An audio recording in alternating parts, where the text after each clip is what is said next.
AM9 news. నేను మీ మాదిరి. జనంతో మనం, మనతో జనం కార్యక్రమానికి స్వాగతం. ఈరోజు మనం బీజేపీ ఆఫీస్ దగ్గరకు వచ్చేసాము. ఈరోజు కిషన్ రెడ్డి గారి అధ్యక్షన స్వీకారం జరిగింది. అందుకని ఇక్కడ మనం చూడొచ్చు, చాలామంది నేతలు ఉన్నారు, చాలామంది అభిమానులు ఉన్నారు, బీజేపీ అభిమానులు. మనం ఒకసారి వారందరితో మాట్లాడదాము. కొత్త అధ్యక్షుని పదవి ఎలా అనిపిస్తోంది వాళ్ళకి, అసలు కొత్త అధ్యక్షుని పదవిలో ఏమేమి తీసుకుంటున్నారు, ప్రణాళికలు, ఇవన్నీ తెలుసుకుందాము. మనతో ఇప్పుడు ఉన్న మహబూబాబాద్ ఇన్ఛార్జ్ రామచంద్రరావు గారు, ఆయనతో మాట్లాడదాము. నమస్తే సార్, చెప్పండి, కొత్త అధ్యక్షుని ఆధ్వర్యంలో ఇప్పుడు ఎలా ఉండబోతోంది అంటారు బీజేపీ? కొత్త అధ్యక్షుల వారి ఆధ్వర్యంలో వారికి ఉన్న అనుభవంతో రాష్ట్రం లోపల రాబోయే ఎన్నికల లోపల అధికారంలోకి రావడం ఖాయమని చెప్పి మేమందరం కూడా భావిస్తున్నాం. అదే రీతిలో మేమందరం కూడా కృషి చేస్తాం. 4 నెలల్లో ఎలక్షన్స్ ఉండగా ఇప్పుడు మార్చారు నాయకుడిని. దీనివల్ల ఏమైనా ఇబ్బందులు ఉంటాయంటారా? భారతీయ జనతా పార్టీ లోపల ఏదైనా సాధ్యమే. ఏ నిమిషంలో ఏది వచ్చినప్పుడు కూడా ఒక సైనికుల వల్ల పనిచేసే కార్యకర్తలంతా కార్మికులు చేస్తారు. మంచి ఉత్సాహంతో ఉన్నారు. రాష్ట్రంలో జరుగుతున్న అవినీతి, అక్రమ, దుర్మార్గపు, దౌర్భాగ్యపు ఆక్రమణ పాలనకు వ్యతిరేకంగా భారతీయ జనతా పార్టీ రావాలని ప్రజలంతా కోరుకుంటున్నారు. తప్పకుండా అధికారంలోకి భారతీయ జనతా పార్టీ వచ్చి తీరుతుంది. తప్పకుండా వచ్చి తీరుతుంది అని మీరు అంటున్నారు. వచ్చిన తర్వాత అంటే ఎలాంటి ప్రణాళికలు తీసుకుంటున్నారు రావడానికి? ప్రజలకు ప్రజా ఉపయోగకరమైనటువంటి పథకాలను కేంద్ర ప్రభుత్వం ప్రవేశపెడతా ఉన్నది. ఆ యొక్క పథకాలన్నిటి కూడా మేము గ్రామీణ ప్రాంతాల లోపల ఘర్ ఘర్ బీజేపీకి అనేటువంటి నినాదంతో వెళ్తూ ఉన్నాము. అందరూ కూడా గమనిస్తూ ఉన్నారు. గతం లోపల పట్టణాల పార్టీగా పేరున్నటువంటి భారతీయ జనతా పార్టీ ఇప్పుడు పల్లెల పార్టీగా పేరు మోస్తూ ఉంది. తప్పకుండా పల్లె ప్రజానీకం, రైతులందరూ కూడా భారతీయ జనతా పార్టీ అధికారంలోకి రావాలని కోరుతున్నారు. రైతులకు అనేక రకాలుగా సదుపాయం కల్పిస్తూ ఉంది. కిసాన్ సన్మాన్ యోజనే కాకుండా ఫర్టిలైజర్స్ మీద పెద్ద మొత్తం లోపల సబ్సిడీ ఇస్తూ ఉంది కేంద్ర ప్రభుత్వం. ఈ రాష్ట్ర ప్రభుత్వం ఎకరాకు 10,000 ఇస్తే యూరియాను డిఏపి కలుపుకొని ఒక పంటకు పండించే రైతుకు 18,000 రూపాయల సబ్సిడీ రైతుకు పరోక్షంగా అందిస్తుంది. కాబట్టి రైతులందరూ భారతీయ జనతా పార్టీని గెలిపించాలనేటువంటి కాంక్షతోటి ఉన్నారు. డబుల్ బెడ్రూమ్ దగ్గరికి వెళ్ళినప్పుడు కిషన్ రెడ్డి గారిని అరెస్ట్ చేయడం ఎంతవరకు ఇది అంటారు? అదే కాంగ్రెస్ వాళ్ళు వెళ్ళినప్పుడు ఏమీ చేయలేదు పోలీసులు అంటున్నారు. మరి ఎందుకు అడ్డుకున్నారంటారు? కాంగ్రెస్ పార్టీకి ఆధిపత్యం వహించేది రాష్ట్రం లోపల తెలుగుదేశం పార్టీ నుండి వచ్చినటువంటి అధినేత మన అధ్యక్షుడిగా పనిచేస్తూ ఉన్నాడు. బీఆర్ఎస్ పార్టీ లోపల అధ్యక్షునిగా బాధ్యత వహించి తెలుగుదేశం పార్టీ వచ్చిండు. సీసాలు వేరు, సీసాల లోపల పోసిన సారాయి మాత్రం ఒకటే. 2 సీసాలకు వేరు లేబుల్ వేసిండ్రు. వేరే వాళ్ళు రావద్దు, ఏదున్నా మనే దోచుకోవాలని చెప్పి బదులుకొని తెలుగుదేశం పార్టీ అధ్యక్షుడు చంద్రబాబు నాయుడు గారు కొందరిని ఇటు కొందరిని అటు పంపి ఈ నాటకం ఆడుతున్నారు తప్ప ఇప్పుడున్న బీఆర్ఎస్ పార్టీ, ఇప్పుడు నడుస్తున్న కాంగ్రెస్ పార్టీ ఆది నాయకత్వం 2 కూడా ఒకటే తప్ప వేరే ఏం లేదనే విషయం మీకు స్పష్టంగా చేస్తున్నాం. కొత్త అధ్యక్షుని ఆధ్వర్యంలో ఎలా ఉండబోతోంది అంటారు బీజేపీ అధికారులు? బీజేపీ తప్పకుండా కిషన్ రెడ్డి గారి ఆధ్వర్యంలో అధికారం వస్తుంది. కేసీఆర్ని గద్దె దింపుడే, హైదరాబాద్ గోల్కొండ కోట మీద కాషాయ జెండా ఎగిరేసుడే. అసలు అంటే కొత్త అధ్యక్షుని ఆధ్వర్యంలో ఏ ప్రణాళికలు తీసుకోబోతున్నారు చూస్తారు కదా, ముందు మీరే చూస్తారు కదా. నమస్తే అండి, మీ పేరు? నా పేరు టి వైద్యనాథ్ అండి. నేను ప్రాక్టీసింగ్ అడ్వకేట్ని మరియు Bharatiya Janata party spokesperson, Hyderabad central జిల్లా ఓబీసీ మోర్చానండి. ఓకే, వైద్యనాథ్ గారు చెప్పండి, ఈరోజు కిషన్ రెడ్డి గారు తీసుకున్నారు, ప్రమాణ స్వీకారం చేశారు కదా, అంటే కొత్త అధ్యక్షుని ఆధ్వర్యంలో బీజేపీ ఎలా ఉండబోతోంది? చూడండి, కిషన్ రెడ్డి గారు ఆల్రెడీ అనుభవం గల నాయకుడు. 2 టర్మ్లు ఆయన అధ్యక్ష పదవి చేశారు. అదేవిధంగా తెలంగాణ ఉద్యమంలో ఢిల్లీకి వెళ్ళేసి ఉద్యమం చేసి 3 రోజులు దీక్షా కార్యక్రమం చేశారు. ఆ యొక్క దీక్షా కార్యక్రమంలో నేను కూడా పాల్గొన్నాను. ఈరోజు కార్యకర్తలు నూతన ఉత్సాహంతో ఏదైతే కిషన్ రెడ్డి గారి ఆధ్వర్యంలో తప్పకుండా భారతీయ జనతా పార్టీ తెలంగాణ రాష్ట్రంలో అధికారంలో వస్తుంది, పేద ప్రజలకు న్యాయం చేస్తుంది. ఏదైతే నిన్న బాటా సింగారం వెళ్తుంటే డబుల్ బెడ్రూమ్ కట్టడం ఎందుకు నిర్లక్ష్యం జరుగుతుంది, ఎందుకు ఆలస్యం జరుగుతుంది అనేసి ప్రశ్నించడానికి అక్కడ చూడడానికి మాత్రం వెళ్ళాలి. అక్కడ ఎటువంటి ఆందోళన, ధర్నా కార్యక్రమం వెళ్ళలేదు. ఒక కేంద్ర మంత్రి అయి వీక్షించడానికి అధికారం ఉండదా? ఈ పోలీసులు ప్రభుత్వం యొక్క తొత్తులుగా పనిచేసి రాజ్యాంగాన్ని ఉల్లంఘించి ఒక కేంద్ర మంత్రిని కూడా అరెస్ట్ చేయడం, చిన్న కార్యకర్తలు డివిజన్లలో గల్లీలో తిరిగిన కార్యకర్తలు కూడా అరెస్ట్ చేసి బీఆర్ఎస్ పార్టీ తెలంగాణ ప్రభుత్వం గజగజ వణుకుతుంది. ఏదైతే బీజేపీ కార్యకర్తలు కూడా రోడ్డు పైన వస్తే వాళ్లకు ఎక్కడ అధికారం నుంచి దూరం అవుతారని భయపడుతూ ముందుకు సాగారు. సో తప్పకుండా భారతీయ జనతా పార్టీ కిషన్ రెడ్డి ఆధ్వర్యంలో అధికారంలో వస్తుందని నేను అనుకుంటాను. ప్రజలు అంటే ఇప్పుడు డబుల్ బెడ్రూమ్స్కి వెళ్ళినప్పుడు కిషన్ రెడ్డి గారిని అడ్డుకున్నారు పోలీసులు, కానీ కాంగ్రెస్ లీడర్స్ కొంతమందిని అనుమతించారట. అంటే వాళ్ళు వీళ్ళు ఏమైనా మమైకమయ్యారని మీ అభిప్రాయమా? అది ఓపెన్గా కనిపిస్తుందండి. అది ఓపెన్గా జగమిచ్చిన సత్యం. కేసీఆర్ ఏంటంటే తను అధికారంలో రాలేదనేసి బ్యాక్గ్రౌండ్ వెనుక నుంచి వాళ్ళతో ఒప్పందాలు చేసుకుంటూ కాంగ్రెస్ పార్టీ నుంచి అధికారంలో ఎట్టి పరిస్థితుల్లో రావాలి, తన కొడుకుకి సీఎం చేయాలని ఒక లక్ష్యంతో ముందుకెళ్తున్నాడు. తెలంగాణ రాష్ట్రంలో ప్రజలు చాలా వ్యతిరేకంగా ఉన్నారు. అడుగడుగున ఆయనకు వ్యతిరేకిస్తున్నారు, ఎమ్మెల్యేని ప్రశ్నిస్తున్నారు. అదేవిధంగా బీజేపీ కార్యకర్తలు పరిశీలిస్తున్నారు, ప్రజలని చైతన్యవంతం చేస్తున్నారు. ప్రజలందరూ గమనిస్తున్నారు. 2 సార్లు అధికారం ఇచ్చారు, కాంగ్రెస్ ఒక అధికారం కూడా చూశారు, టీడీపీ అధికారం కూడా చూశారు. ఈరోజు ప్రజలు డిసైడ్ అయిపోయారు, భారతీయ జనతా పార్టీ ఓటేసి రాష్ట్రంలో భారతీయ జనతా పార్టీ ప్రభుత్వం ఏర్పాటు తప్పకుండా ఖచ్చితంగా అవుతుందనేసి నేను అనుకుంటున్నాను. పెద్దలు, మిత్రులారా, ఈనాటి సన్నివేశం, ఈనాటి సమావేశం, ఈ సభలో ఉన్న రాజకీయ పార్టీ కార్యకర్తలకు, నాయకులకు ఒక బలమైన సందేశం ఇస్తున్నది. అంశం ఏమంటే, తను నమ్మిన సిద్ధాంతానికి, ఒక రాజకీయ పార్టీకి నిరంతరంగా నిర్విరామంగా ప్రజాక్షేత్రంలో చేసినటువంటి కార్యకర్త నాయకునికి ఆ పార్టీలో కోరినా కోరకున్నా. ఇక్కడ మనం చూసినట్లయితే విక్రమ్ సార్ ఉన్నారు, మేడ్చల్ జిల్లా అధ్యక్షుడు ఉన్నారు. ఆయనతో మాట్లాడదాం. సార్, మీకు ఎలా అనిపిస్తుంది? అంటే కొత్త అధ్యక్షుని నాయకత్వంలో బీజేపీ ఎలా ఉండబోతోందంటారు? భారతీయ జనతా పార్టీ నూతన అధ్యక్షునిగా గత అనేక సంవత్సరాలుగా అనుభవం ఉన్నటువంటి ఒక కార్యకర్తగా తన యొక్క అనుభవాన్ని ఈ రాష్ట్రంలో ఉన్నటువంటి అనేక మంది కార్యకర్తలకు ఒక మార్గదర్శనంగా ఉపయోగపడుతుంది.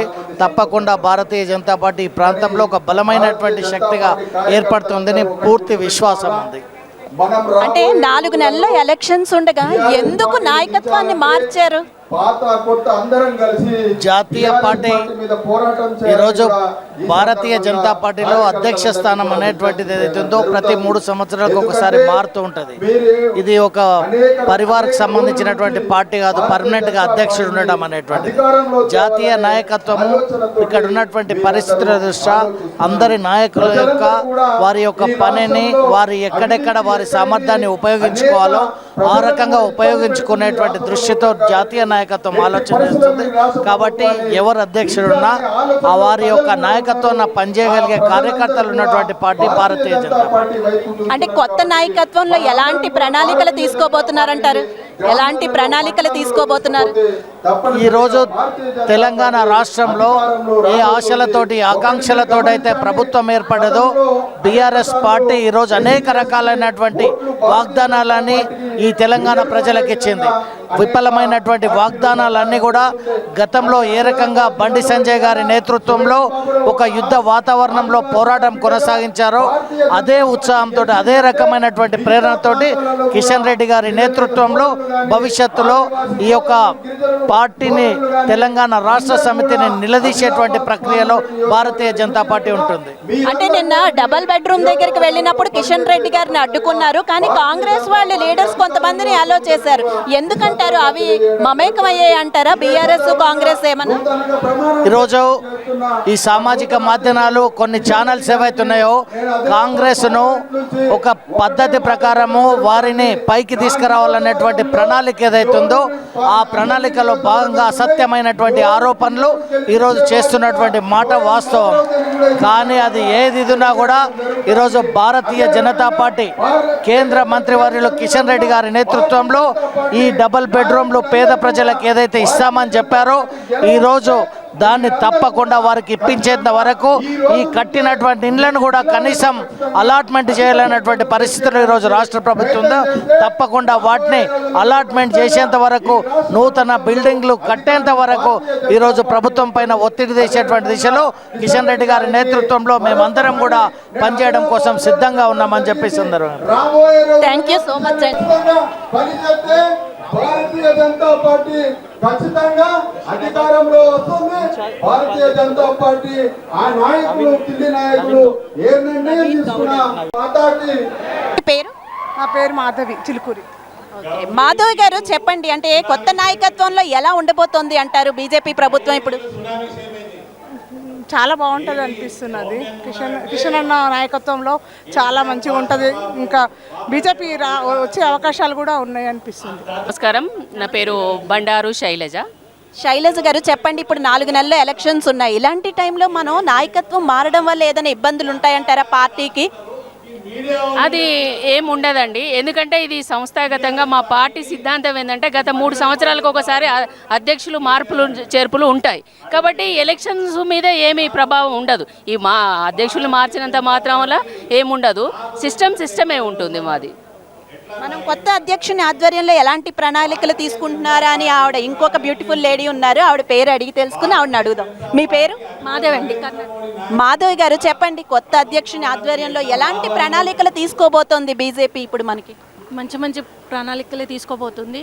ఇంకా ముందుగా తెలియజేస్తుంది బీజేపీ. ఈసారి తప్పకుండా గెలుస్తుంది అని గట్టి నమ్మకంతో ఉన్నారా మీరందరూ? చాలా నమ్మకంతో ఉన్నాం. మా ప్రయత్నం మేము చేస్తున్నాం. ఇక డబుల్ బెడ్రూమ్ విషయానికి వస్తే, మనం మొన్న కిషన్ రెడ్డి గారు డబుల్ బెడ్రూమ్ దగ్గరికి వెళ్తే ఆయన అడ్డుకున్నారు, కానీ అలాగే కాంగ్రెస్ వాళ్ళని అలో చేశారు అని అంటున్నారు. మీరేమంటారు దాని గురించి?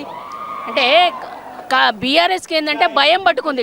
ఇప్పుడు బీజేపీ వాళ్ళు కేంద్రం ఇచ్చే నిధులతోటి సక్రమంగా డబుల్ బెడ్రూమ్లు కట్టలేదు. వాళ్ళు పోతే ఆ డొల్లతనం అనేది బయటపడుతుంది కాబట్టి మమ్మల్ని అడ్డుకోవడం జరిగింది నిన్న. అంతే తప్ప మాకు ఎక్కడ వాళ్ళు కట్టిన డబుల్ బెడ్రూమ్లు అర్హులకు ఎవరికి ఇవ్వలేదు. మా సిద్ధాంతం ఏంటంటే ఎక్కడైతే డబుల్ బెడ్రూమ్లు కట్టిరో అర్హులు అందరికీ పారదర్శకంగా ఇవ్వాలనేది మా డిమాండ్. మీరు యాక్చువల్గా కేంద్రం నిధులు ఇస్తుంది అని అంటున్నారు, వాళ్ళేమో ఇవ్వట్లేదు అంటున్నారు. మరి మీరేమంటారు? ఇస్తుంది, చెప్పారు కదా. మీరు ఇంకా కావాలంటే కూడా మీరు పెట్టండి బడ్జెట్లో, మేము ఇప్పిస్తామని మా కిషన్ రెడ్డి గారు అధ్యక్షులు గారు నిన్న చెప్పారు కదా. మీకు ఎంత కావాలంటే అంత ఇప్పిస్తామని చెప్పాము కూడా. పార్టీ గెలవాలంటే ఇంకా ఎలాంటి జాగ్రత్తలు తీసుకుంటే మంచిదంటారు? మా పార్టీ సిద్ధాంతం ఏంటంటే పాత నీరు పోతుంటుంది, కొత్త నీరు వస్తుంది. కాబట్టి అందరినీ కలుపుకొని సమన్వయంగా పనిచేస్తూ మేము, ఎందుకంటే కిషన్ రెడ్డి గారు ఆల్రెడీ ఇంతకుముందు 2 సార్లు అధ్యక్షులుగా చేశారు, ఆల్ ఇండియా యువ మోర్చా ప్రెసిడెంట్గా చేశారు. మేము అప్పటి నుంచి వారితో పనిచేసిన వాళ్ళమే. కాబట్టి మాకున్న అనుభవంతో వారు చాలా సౌమ్యుడు, సిద్ధాంతపరంగా అందరితోటి కలుపుకొని ఎవరిని ఏమీ బాధ పెట్టకుండా అందరితోటి చాలా మంచిగా పనిచేసి ముందుకు తీసుకెళ్తారు. ఈ ఊపుతోటి మేము గవర్నమెంట్ తేవడానికి ప్రయత్నం చేస్తున్నాము. థ్యాంక్ యూ సో మచ్ అండి. మీ పేరు? నా పేరు అందరి శ్రీనివాస్. శ్రీనివాస్ గారు చెప్పండి, ఇప్పుడు కొత్త అధ్యక్షుని ఆధ్వర్యంలో బీజేపీ ఎలా ఉండబోతోందంటారు? కొత్త అధ్యక్షుని ఆధ్వర్యంలో చాలా ప్రగతి ఉంటుంది. ఎందుకు ఉంటుంది అని అంటే అతనికి అనేక సంవత్సరాల అనుభవం ఉంది, చాలా సీనియర్ నాయకుడు. గత 3 సార్లు రాష్ట్ర అధ్యక్షునిగా పనిచేసినటువంటి అనుభవం ఉంది. రాష్ట్రం మొత్తంలో అన్ని జిల్లాలలో, అన్ని అసెంబ్లీలలో, అన్ని మండల కేంద్రాల్లో కూడా ఆయనకు పూర్తి అవగాహన ఉన్నది కార్యకర్తల పైన. కాబట్టి ఆయనకు అనేక విధాలుగా అనేక అనుభవం ఉంది, సామర్థ్యాలు ఉన్నాయి. ఆయన ఖచ్చితంగా తెలంగాణ రాష్ట్రంలో బీజేపీని అధికారంలోకి తీసుకురావడానికి అనేక అర్హతలు ఉన్నటువంటి వ్యక్తి, సమర్థుడు కూడా కిషన్ రెడ్డి గారు. బీఆర్ఎస్కి కేంద్రం నుంచి నిధులు అందుతున్నాయి అని బీజేపీ వాళ్ళు అంటున్నారు, కానీ వాళ్ళేమో మాకు ఎలాంటి నిధులు అందట్లేదు అంటున్నారు. మరి మీరేమంటారు? అదంతా అబద్ధం, అభూత కల్పన మాత్రమే. అవునా? అయితే డబుల్ బెడ్రూమ్ దగ్గర గొడవ జరిగింది కదా, దాని గురించి ఏమంటారు? అంటే మనం కిషన్ రెడ్డి గారిని పోలీసులు అడ్డుకోవడం ఎంతవరకు సమంజసం అంటారు? కేంద్ర మంత్రిని అంత దారుణంగా ఆ వర్షంలో అట్లా అరెస్టు చేయడం అనేది చాలా దారుణం. ఎందుకంటే ఒక సాధారణ వ్యక్తిని అరెస్టు చేసినట్టు చాలా ఇబ్బందికరంగా అరెస్టు చేయడం జరిగింది. ఇది పద్ధతి కాదు. ఈ గవర్నమెంట్కు ఆయన ఒక కేంద్ర క్యాబినెట్ మినిస్టర్, తెలంగాణ బీజేపీ రాష్ట్ర అధ్యక్షుడిని గౌరవప్రదంగా రెస్పెక్టెడ్గా అరెస్ట్ చేయాలి తప్ప అంత దారుణంగా అసౌకర్యంగా అరెస్ట్ చేయడం జరిగింది. థ్యాంక్ యూ సో మచ్ అండి.